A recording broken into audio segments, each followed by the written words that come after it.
সরকার বিরোধী বিক্ষোভে উত্তাল ইরান, তেহরান সহ শতাধিক শহরে ছড়িয়েছে আন্দোলন। নিরাপত্তা বাহিনীর সঙ্গে সংঘাতে নিহত বেড়ে ৪৫। খামেনির পদত্যাগ দাবি, বন্ধ ইন্টারনেট।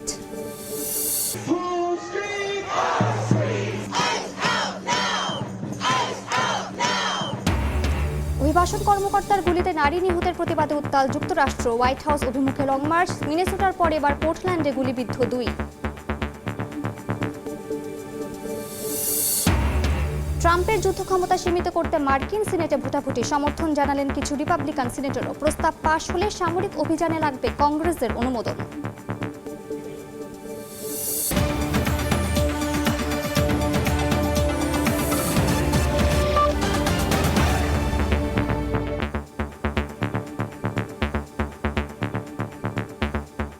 আন্তর্জাতিক সময়ের সঙ্গে আছি আমি মালিহা সুহরওয়ার্দী। ইরানে চলমান সরকার বিরোধী বিক্ষোভে এবার খামেনির পদত্যাগের দাবি তুলেছেন আন্দোলনকারীরা। টানা ১২ দিন ধরে চলা এই বিক্ষোভ ছড়িয়ে পড়েছে ৩১টি প্রদেশে। দেশটির মানবাধিকার সংস্থার রিপোর্ট বলছে, চলমান বিক্ষোভে ৪৫ জনের প্রাণহানির খবর পাওয়া গেছে। আটক করা হয়েছে ২,২৭০ জনকে। দেশ জুড়ে বন্ধ করা হয়েছে ইন্টারনেট। বৃহস্পতিবারও রাজধানী তেহরান ও শতাধিক শহরে রাজপথে নামেন সাধারণ মানুষ।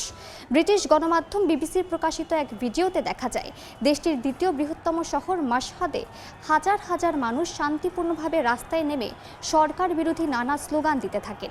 এ সময় সর্বোচ্চ ধর্মীয় নেতা আয়াতুল্লাহ আলী খামেনির পদত্যাগ দাবি করেন তারা।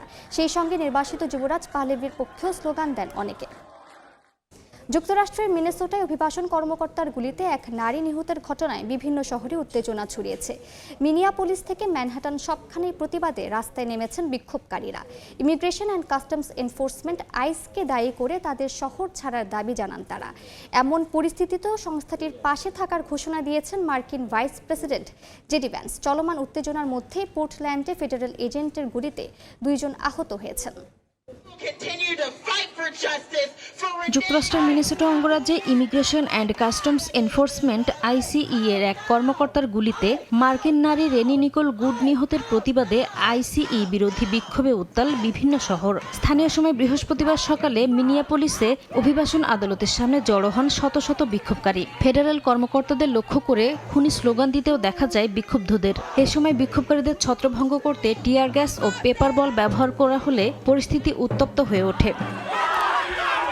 মার্কিন ওই নারী নিহতের ঘটনায় নিউ ইয়র্ক সিটির ম্যানহাটনেও বিক্ষোভ করেন শত শত মানুষ। এই হত্যাকাণ্ডের জন্য আইসিইকে দায়ী করে তাদের শহর ছাড়ার দাবি জানান বিক্ষুব্ধরা। এমনকি আইসিই এর বাজেট বাতিলের সঙ্গে সঙ্গে সংস্থাটি ভেঙে দেয়া এবং শিক্ষা, স্বাস্থ্য ও আবাসনে অর্থ ব্যয়ের দাবি তোলেন তারা। আইসিই এর বিরুদ্ধে যখন যুক্তরাষ্ট্রের বিভিন্ন শহর উত্তাল, তখন সংস্থাটির পাশে থাকার ঘোষণা দিয়েছেন মার্কিন ভাইস প্রেসিডেন্ট জেডি ভ্যান্স।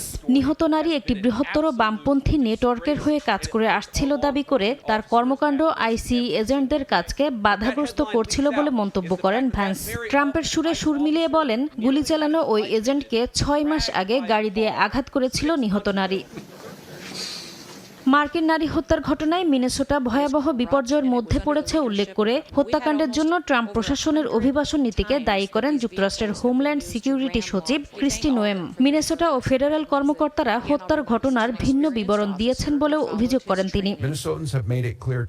এদিকে হত্যাকাণ্ডের তদন্তে অঙ্গরাজ্যের অপরাধ তদন্ত বিভাগকে অবশ্যই যুক্ত থাকতে হবে বলে জানিয়েছেন Democrat governor team Waltz. President থেকে শুরু করে ভাইস প্রেসিডেন্ট ও ক্রিস্টি নোয়েম সহ ক্ষমতার শীর্ষে থাকা ব্যক্তিরা যাচাই বাছাই ছাড়াই মিথ্যা মন্তব্য করেছেন উল্লেখ করে ক্ষোভ প্রকাশ করেন তিনি। এর আগে স্থানীয় সময় বুধবার যুক্তরাষ্ট্রের মিনেসোটা অঙ্গরাজ্যের মিনিয়াপোলিসে Immigration and Customs Enforcement ICE এর এক কর্মকর্তার গুলিতে ৩৭ বছর বয়সী রেনি নিকোল গুড নামের এক নারী নিহত হন। এই ঘটনায় আত্মরক্ষায় গুলি ছোড়া হয় বলেও দাবি করেছিল হোয়াইট হাউস। নাসরিন রুমি, সময় সংবাদ। মার্কিন প্রেসিডেন্ট ডোনাল্ড ট্রাম্পের ক্ষমতা সীমিত করতে সিনেটে ভোটাভুটি হয়েছে। যে কোনো দেশের বিষয়ে সামরিক পদক্ষেপের আগে কংগ্রেসের অনুমোদন নিতে এই পদক্ষেপ নেওয়া হয়। প্রক্রিয়াগত ভোটে প্রস্তাবটি ৫২-৪৭ ফলে এগিয়ে যায়, যেখানে কিছু রিপাবলিকান ও ডেমোক্রেটদের সঙ্গে একমত হন। তবে ভোটে রিপাবলিকানদের সমর্থন দেয় ক্ষোভ প্রকাশ করে তাদের কড়া সমালোচনা করেছেন ট্রাম্প। স্থানীয় সময় বৃহস্পতিবার প্রেসিডেন্ট ডোনাল্ড ট্রাম্পের যুদ্ধ ক্ষমতা সীমিত করার একটি প্রস্তাবের ওপর ভোটাভুটি হয় মার্কিন সিনেটে। 52-47 ভোটে এগিয়ে যায় প্রস্তাবটি, যেখানে ট্রাম্পের দল রিপাবলিকান পার্টির কিছু সিনেটরকেও ডেমোক্র্যাটদের সঙ্গে একমত হতে দেখা যায়। প্রস্তাবটির নেতৃত্ব দেন ভার্জিনিয়ার ডেমোক্র্যাট সিনেটর টিম কেইন। ভোটের আগে সিনেটে বক্তব্যে এমন দাবির পক্ষে ভোট দেওয়ার জন্য কেউ কখনো অনুতপ্ত হয়নি বলেও মন্তব্য করেন কেইন। এই ভোট এমন এক সময় হলো যার কয়েকদিন আগে যুক্তরাষ্ট্র এক নাটকীয় সামরিক অভিযানের মাধ্যমে ভেনেজুয়েলার প্রেসিডেন্ট নিকোলাস মাদুরোকে আটক করে। ওই অভিযানে বিশ্বজুড়ে প্রতিক্রিয়া সৃষ্টির পাশাপাশি ডেমোক্র্যাটদের মধ্যে তীব্র ক্ষোভের জন্ম দেয়। ডেমোক্র্যাটদের অভিযোগ, ভেনেজুয়েলায় সরকার পরিবর্তন ইস্যুতে ট্রাম্প প্রশাসনের কর্মকর্তারা মিথ্যাচার করেছেন। তবে অভিযানটি স্বল্পমেয়াদী এবং পূর্ণাঙ্গ সামরিক অভিযান নয় দাবি করে এর জন্য কংগ্রেসের অনুমোদনের প্রয়োজন ছিল না বলছেন রিপাবলিকানরা। এদিকে সিনেটে রিপাবলিকানদের ভোটের ঘটনায় তীব্র ক্ষোভ প্রকাশ করেছেন মার্কিন প্রেসিডেন্ট ডোনাল্ড ট্রাম্প। ট্রুথ সোশ্যালে দেয়া এক পোস্টে ডেমোক্র্যাটদের সঙ্গে কয়েকজন রিপাবলিকান একাত্মতা প্রকাশ করায় তাদের নির্বোধ বলে আখ্যা দেন ট্রাম্প। এমনকি পরবর্তী নির্বাচনে তাদের নির্বাচিত হওয়া উচিত নয় বলেও মন্তব্য করেন তিনি। প্রস্তাবটি এখন সিনেটের পূর্ণ ভোট এবং পরে হাউস অব রিপ্রেজেন্টেটিভসের অনুমোদনের জন্য যাবে। এক্ষেত্রে ট্রাম্প চাইলে ভেটো দিতে পারেন, তবে উভয় চেম্বারে 2/3 ভোট পেলে সেটাও অতিক্রম করা সম্ভব। বিশেষজ্ঞরা বলছেন এটি একটি প্রতীকী পদক্ষেপ, যা প্রেসিডেন্টের একপক্ষীয় সামরিক সিদ্ধান্তকে সীমিত করার প্রচেষ্টা হিসেবে দেখা হচ্ছে। নাসরিন রুমি, সময় সংবাদ। ভেনেজুয়েলার বিপুল পরিমাণ তেলের মজুতে নজর যুক্তরাষ্ট্রের। এর সঙ্গে সরাসরি জড়িয়ে আছে লাতিন আমেরিকার দেশগুলোর অর্থনৈতিক ও রাজনৈতিক ভবিষ্যৎ। তেলবাহী ট্যাঙ্কার জব্দের ঘটনায় মস্কোর সঙ্গে ওয়াশিংটনের উত্তেজনা বাড়ছে। একই সময়ে গ্রিনল্যান্ড দখলে নিতে ট্রাম্পের পরিকল্পনা অস্বস্তিতে ফেলেছে ইউরোপকে। বিশ্লেষকরা বলছেন মার্কিন প্রেসিডেন্টের আগ্রাসী পদক্ষেপের জেরে বদলে যেতে পারে বৈশ্বিক রাজনীতি। যুক্তরাষ্ট্রের অভিযানে আটলান্টিক ও প্রশান্ত মহাসাগরে তেলবাহী ট্যাঙ্কার জব্দের ঘটনা এরই মধ্যে বিশ্বজুড়ে আলোচনার কেন্দ্রে। বিশ্লেষকরা বলছেন মার্কিন প্রেসিডেন্ট ডোনাল্ড ট্রাম্পের এমন আগ্রাসী আচরণের উদ্দেশ্য আমেরিকা মহাদেশে তেলের প্রবাহ নিয়ন্ত্রণ ও ভেনেজুয়েলার ভবিষ্যৎ সরকারকে যুক্তরাষ্ট্রের মিত্রে পরিণত হতে বাধ্য করা। তবে এর সঙ্গে জড়িয়ে আছে আরও অনেক পক্ষ। দুটি তেল ট্যাঙ্কারের একটিকে নিজেদের বলে দাবি করে নিন্দা জানিয়েছে রাশিয়া। তবে এখনও দেশটির কাছে প্রাধান্য পাচ্ছে ইউক্রেন ইস্যু। যদিও তেল সরবরাহে ভাটা পড়লে যুদ্ধ চালিয়ে যেতে আর্থিক সংকটের মুখে পড়তে পারে মস্কো, ফলে বাড়তে পারে রাশিয়া যুক্তরাষ্ট্র উত্তেজনা। এদিকে ভেনেজুয়েলার সংকটের সরাসরি প্রভাব পড়ছে আমেরিকা মহাদেশের অন্য দেশগুলোতেও। মেক্সিকোকে কঠিন কূটনৈতিক ভারসাম্যের পরীক্ষা দিতে হচ্ছে। একদিকে ভেনেজুয়েলায় মার্কিন অভিযানের নিন্দা করছে, অন্যদিকে যুক্তরাষ্ট্রের সঙ্গে সহযোগিতা বজায় রাখার চেষ্টা করছে দেশটি। বিশ্লেষকরা বলছেন লাতিন আমেরিকার ভবিষ্যৎ কি হতে যাচ্ছে তা নির্ভর করছে ভেনেজুয়েলায় যুক্তরাষ্ট্র কি পদক্ষেপ নিচ্ছে তার উপর। সবকিছু নির্ভর করছে ভেনেজুয়েলায় যুক্তরাষ্ট্র কি ধরনের পথ বেছে নেয় তার উপর। যদি ওয়াশিংটন শুধু অর্থনৈতিক স্বার্থে সীমাবদ্ধ না থেকে ভেনেজুয়েলার গণতান্ত্রিক উন্নয়ন ও জনগণের স্বার্থকে গুরুত্ব দেয়, তাহলে গোটা অঞ্চলের রাজনৈতিক গতিপথ বদলে যেতে পারে। নিকোলাস মাদুরোকে আটকের পরই ফের ট্রাম্পের গ্রিনল্যান্ড দখল পরিকল্পনা সামনে এসেছে। বিশ্লেষকরা বলছেন গ্রিনল্যান্ড দখলের যে কোনো চেষ্টা পশ্চিমা সামরিক জোট ন্যাটোর সমাপ্তি ঘটাতে পারে। গ্রিনল্যান্ড ইস্যু নিয়ে তাই চরম অস্বস্তিতে পড়েছে ইউরোপ। যুক্তরাষ্ট্র যদি গ্রিনল্যান্ডে আক্রমণ চালায় তাহলে পুরো চিত্রই বদলে যাবে। ডেনমার্ক ন্যাটোর সদস্য আর গ্রিনল্যান্ড ডেনমার্কের অংশ। এতে ন্যাটোর ভেতরেই বড় ধরনের সংঘাত তৈরি হবে এবং পরিস্থিতি অত্যন্ত জটিল হয়ে উঠবে। নিজেদের সামরিক সক্ষমতা কিভাবে গড়ে তুলবে তা ইউরোপকে এখনই ঠিক করতে হবে এবং যুক্তরাষ্ট্রের উপর থেকে নির্ভরশীলতা কমাতে হবে। যুক্তরাষ্ট্রের এমন আগ্রাসী পদক্ষেপ বৈশ্বিক শক্তির সম্ভাব্য ভাগাভাগি তৈরি করতে পারে বলেও ধারণা করা হচ্ছে। বিশ্লেষকদের মতে যুক্তরাষ্ট্র, রাশিয়া ও চীন যদি নিজেদের প্রভাব ক্ষেত্র নির্ধারণ করে নেয় তাহলে এটি হবে বিশ্ব রাজনীতিতে মোড় ঘোরানো পদক্ষেপ। বরকতুল্লাহ, সময় সংবাদ। ভেনেজুয়েলায় মার্কিন অভিযানের প্রভাব অন্য কোনো দেশে পড়বে না, এমনকি বিশ্ব তেলের বাজারেও অস্থিরতা তৈরির আশঙ্কাও খুব কম। এ যাবতীয় হুমকি থেকে বাংলাদেশ অনেকটাই দূরে বলে মনে করেন আন্তর্জাতিক সম্পর্ক বিশ্লেষকরা। মার্কিন অভিযানের পর ভেনেজুয়েলার প্রেসিডেন্ট নিকোলাস মাদুরো এখন নিউ ইয়র্কের আদালতে। যুক্তরাষ্ট্র বলছে এটি আইনি প্রক্রিয়া, কিন্তু সমালোচকদের চোখে এটি রাজনৈতিক পদক্ষেপ। তেল সমৃদ্ধ ভেনেজুয়েলাকে ঘিরে এই সংঘাত বিশ্ববাজারে কি প্রভাব ফেলতে পারে তা নিয়ে শুরু হয়েছে আলোচনা। বিশেষজ্ঞদের মতে ভেনেজুয়েলার তেলের সবচেয়ে বড় আমদানিকারক যুক্তরাষ্ট্র। যদি এর উৎপাদন ও সরবরাহ ওয়াশিংটনের নিয়ন্ত্রণে থাকে তাহলে বাজারে হঠাৎ অস্থিরতা তৈরির আশঙ্কা কম। ডিমান্ড এবং সাপ্লাইয়ের কনটেক্সটে দেখেন তাহলে যেহেতু ওই জায়গাটাতে এক ধরনের স্টেবিলিটি রয়েছে, সুতরাং ইমিডিয়েটলি দামের উপরে প্রভাব পড়বে কিনা সেটা একটা গুরুত্বপূর্ণ বিষয়। দ্বিতীয় হচ্ছে যে ভেনেজুয়েলার তেলের একটা গুরুত্বপূর্ণ কি বলা হয় যে ইম্পোর্টার কিন্তু ইউএসএ নিজেই, এবং এখন যেহেতু ভেনেজুয়েলার রাজনৈতিক অবস্থাটা আমেরিকা নিজেই মানে নিয়ন্ত্রণ করবে অ্যাটলিস্ট বেশ কিছুটা দিন, এবং আমেরিকার এবং মিডিয়াতে আসা বিভিন্ন ভাষ্য মতে যতক্ষণ না পর্যন্ত এক ধরনের ডেমোক্রেটিক ট্রানজিশন এবং স্টেবিলিটি বা স্থিতিশীলতা না আসছে, সুতরাং সেই জায়গাটাতে খুব বড় ধরনের মানে একটা ব্যত্যয় ঘটবে বলে আমার মনে হচ্ছে না। এই বাস্তবতায় বাংলাদেশ সহ আমদানি নির্ভর দেশগুলোর জন্য স্বস্তির জায়গা রয়েছে, কারণ স্বল্প মেয়াদে আন্তর্জাতিক তেলের দামে বড় ওঠানামার আশঙ্কা দেখছেন না অর্থনীতিবিদরা। ভেনেজুয়েলার যে ইনফ্রাস্ট্রাকচারাল কন্ডিশন যে এই সেটার আগে উত্তরণ না ঘটিয়ে অর্থাৎ ক্রুড অয়েল তারা তৈরি করছে, সেখান থেকে আবার মানে আমেরিকার মতো দেশে এসে বা অন্যান্য জায়গায় যে সেটা রিফাইন্ড অয়েল হচ্ছে, ওই টেকনোলজিটা ভেনেজুয়েলার নাই। তবে দীর্ঘমেয়াদে অনিশ্চয়তা থেকেই যাচ্ছে। মার্কিন তেল কোম্পানিগুলো ভেনেজুয়েলায় নতুন করে বিনিয়োগে আগ্রহী নয়। অবকাঠামোগত দুর্বলতা আর প্রযুক্তিগত সীমাবদ্ধতা দেশটির উৎপাদন সক্ষমতাকে প্রশ্নের মুখে ফেলছে। নাদিম মারজান, সময় সংবাদ। আন্তর্জাতিক সময়ে আরও থাকছে। ইউক্রেনে আবাসিক ভবন লক্ষ্য করে ব্যালিস্টিক ক্ষেপণাস্ত্র হামলা রাশিয়ার, আহত অন্তত 10। জবাবে কৃষ্ণ সাগরে মস্কোগামী তেলবাহী ট্যাঙ্কারে আক্রমণ কিয়েভের।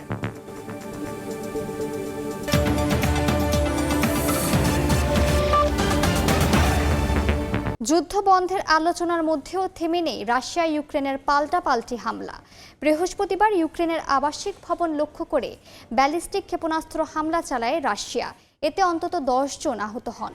জবাবে কৃষ্ণ সাগরে রুশ বন্দরগামী একটি তেলবাহী ট্যাঙ্কারে হামলা চালিয়েছে ইউক্রেন। এ অবস্থায় ইউক্রেন পুনর্গঠন ও অর্থনৈতিক উন্নয়ন নিয়ে যুক্তরাষ্ট্র ও ইউরোপীয় দেশের প্রতিনিধিদের সঙ্গে আলোচনায় উল্লেখযোগ্য অগ্রগতির দাবি জানিয়েছেন জেলেনস্কি। ইউক্রেনের দিনিপ্রপেট্রোভস্ক অঞ্চলের ক্রিভিরি শহরে আবাসিক ভবন লক্ষ্য করে দুটি স্কান্দার ব্যালিস্টিক ক্ষেপণাস্ত্র হামলা চালিয়েছে রাশিয়া। ইউক্রেনীয় সামরিক প্রশাসনের প্রধান জানান এতে বেশ কয়েকজন আহত হন। হামলায় একাধিক আবাসিক ভবনের পাশাপাশি অন্যান্য অবকাঠামো ক্ষতিগ্রস্ত হয়েছে।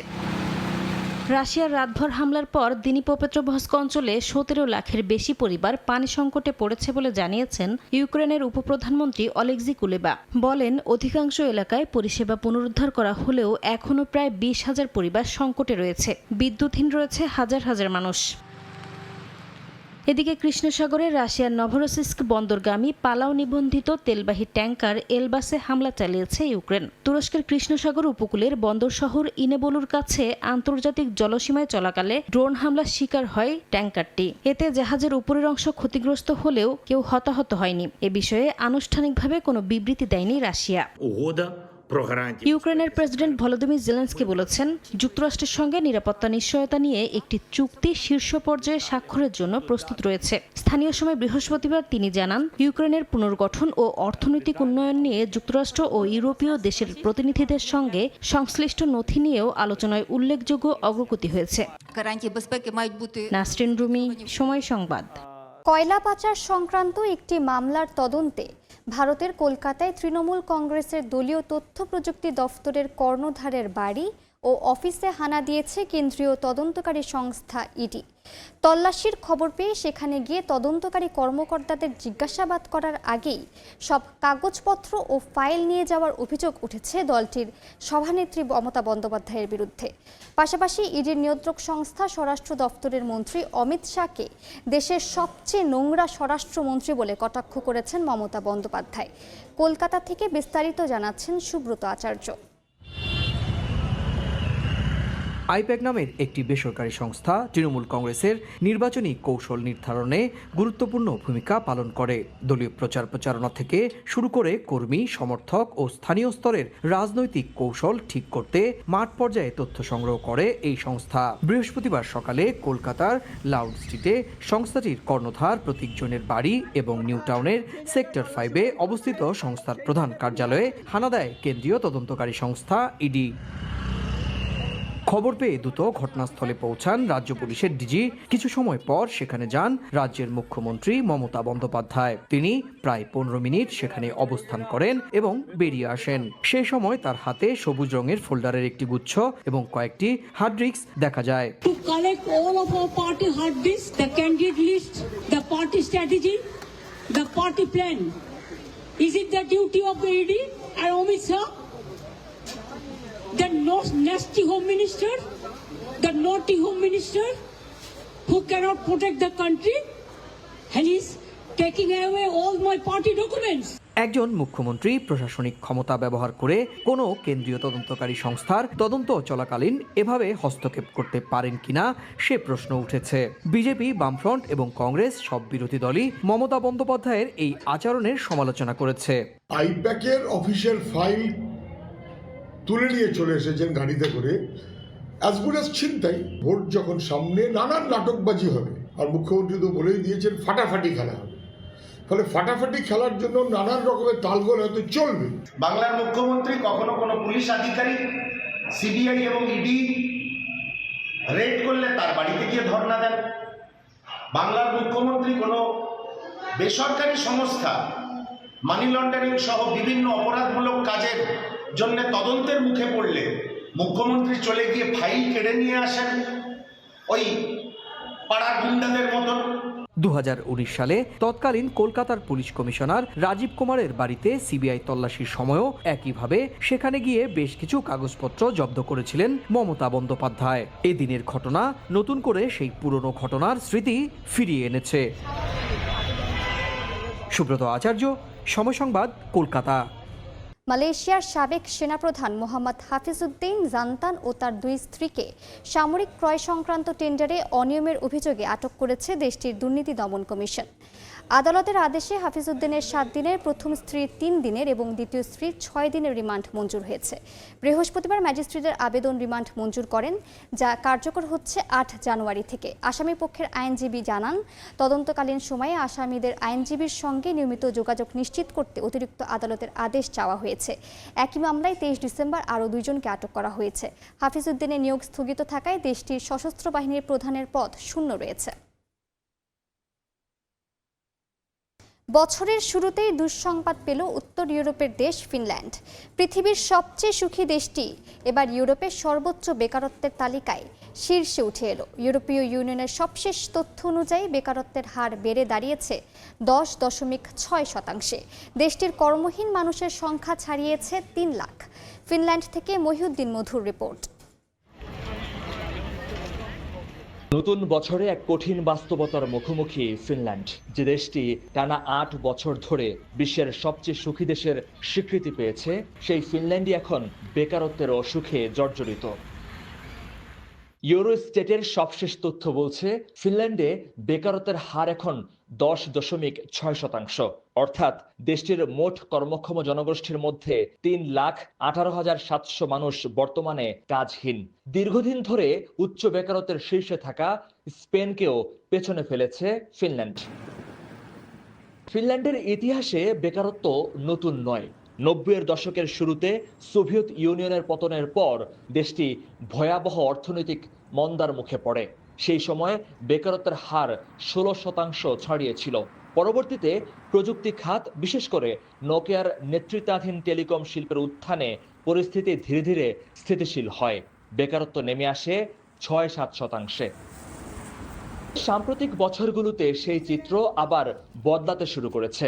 বিশ্লেষকরা বলছেন, কোভিড পরবর্তী অর্থনৈতিক ধাক্কা, ইউক্রেন যুদ্ধের প্রভাব, উচ্চ সুদের হার এবং ভোক্তা ব্যয়ের সংকোচন ফিনল্যান্ডের অর্থনীতিকে চাপে ফেলেছে। এর পাশাপাশি দেশটির শ্রমবাজারে অংশগ্রহণকারীর সংখ্যা বেড়েছে। বিশ্বের সবচেয়ে সুখী দেশের তকমার আড়ালে বর্তমানে ফিনল্যান্ডের বড় চ্যালেঞ্জ কর্মসংস্থান। অর্থনীতি ঘুরে দাঁড়াতে না পারলে এই বেকারত্বই হয়ে উঠতে পারে দেশের সবচেয়ে বড় সামাজিক সংকট। ফিনল্যান্ডের ডানপন্থী জোট সরকার বলছে এই পরিস্থিতি সাময়িক। ইতিহাস বলছে এমন সংকট কাটিয়ে উঠেছে ফিনল্যান্ড। তবে এখন প্রশ্ন হচ্ছে, এবারের চাকরির বাজার স্বাভাবিক হতে কতটা সময় লাগবে, সেটি এখন দেখবার বিষয়। মহিউদ্দিন মধু, সময় সংবাদ, ফিনল্যান্ড। মেক্সিকোর রাজধানী মেক্সিকো সিটিতে উদযাপিত হলো থ্রি কিংস ডে। কেক খাওয়া, খেলনা সংগ্রহ আর থ্রি কিংসের সঙ্গে সাক্ষাৎ করে আনন্দে মাতেন বাসিন্দারা। ক্যাথলিক ঐতিহ্যের এই দিনে শহর জুড়ে ছিল শিশুদের জন্য বিশেষ আয়োজন। ক্যাথলিক ঐতিহ্যের অন্যতম বিশেষ উৎসব এপিফ্যানি উপলক্ষে মেক্সিকোর রাজধানী মেক্সিকো সিটিতে জড়ো হন হাজারো মানুষ। ক্যাথলিক খ্রিস্টানদের বিশ্বাস, এই দিনেই 3 জ্ঞানী ব্যক্তি বেথলহ্যামে শিশু যিশুর কাছে সোনা, ধূপ ও গন্ধরস নিয়ে পৌঁছান। থ্রি কিংস ডেতে শহর প্রশাসনের পক্ষ থেকেও নানা আয়োজন করা হয়।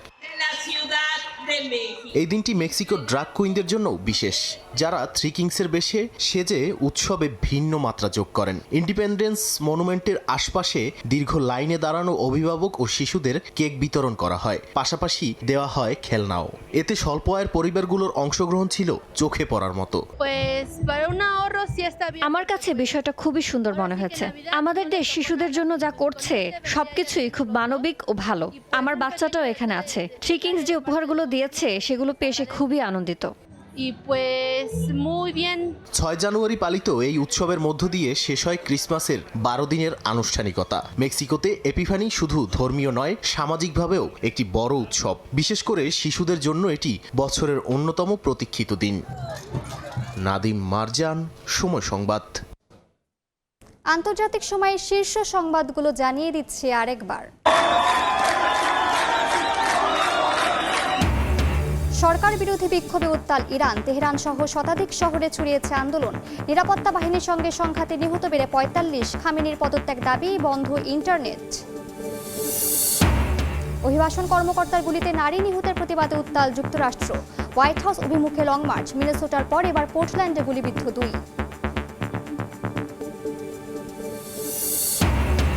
এবং ট্রাম্পের যুদ্ধ ক্ষমতা সীমিত করতে মার্কিন সিনেটে ভোটাভুটি। সমর্থন জানালেন কিছু রিপাবলিকান সিনেটরও। প্রস্তাব পাশ হলে সামরিক অভিযানে লাগবে কংগ্রেসের অনুমোদন।